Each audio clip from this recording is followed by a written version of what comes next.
I'm super excited to share this process with you guys because I've been dreaming about having my own coffee station for ages. There's something so inviting about having a dedicated space where I can experiment with different coffee recipes and flavors. When it comes to creating the perfect coffee station, one of the biggest challenges is limited space. I mean, who hasn't had to wrestle with a cluttered countertop or tried to squeeze in one too many gadgets? It's tough to decide what's essential and what's just taking up valuable real estate. Another challenge is choosing the right equipment. Do you go for a fancy espresso machine or stick with a trusty old drip brewer? And then there's the coffee maker itself. Do you want a single serve or a big old pot? And let's not forget about the accessories. Do you need a coffee grinder, a milk frothier, or a syrup dispenser? The options are endless, and it's easy to get overwhelmed. But today, I'm determined to find a way to make it all work together in harmony. From a design perspective, the biggest challenge is probably choosing a cohesive aesthetic. Do you go for modern and sleek or vintage and rustic?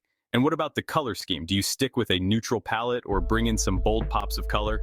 It's a lot to consider, but I'm excited to dive in and see what I come up with. Okay, let's get started. The first step is selecting the perfect coffee maker. I've decided to go with a high-end espresso machine that also has a built-in grinder.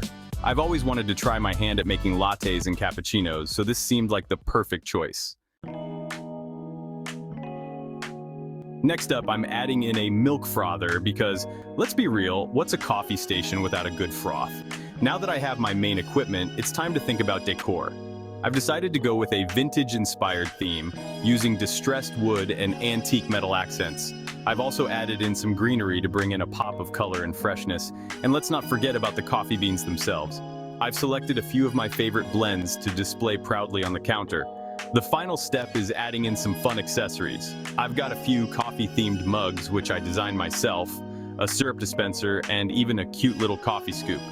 I'm really happy with how everything is coming together.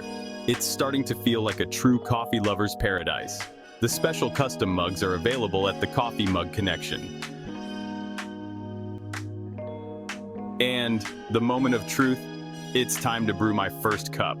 I've decided to go with a simple pour-over to start, just to get a feel for the new equipment. And wow, the flavor is incredible.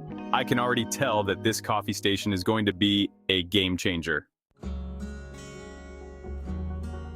Looking back on this process, I'm really proud of how everything came together. I learned that the key is to take your time and prioritize the things that are most important to you. Don't be afraid to experiment and try new things. And most importantly, don't sacrifice style for function. Be sure to check out my other coffee-related videos for more inspiration and ideas.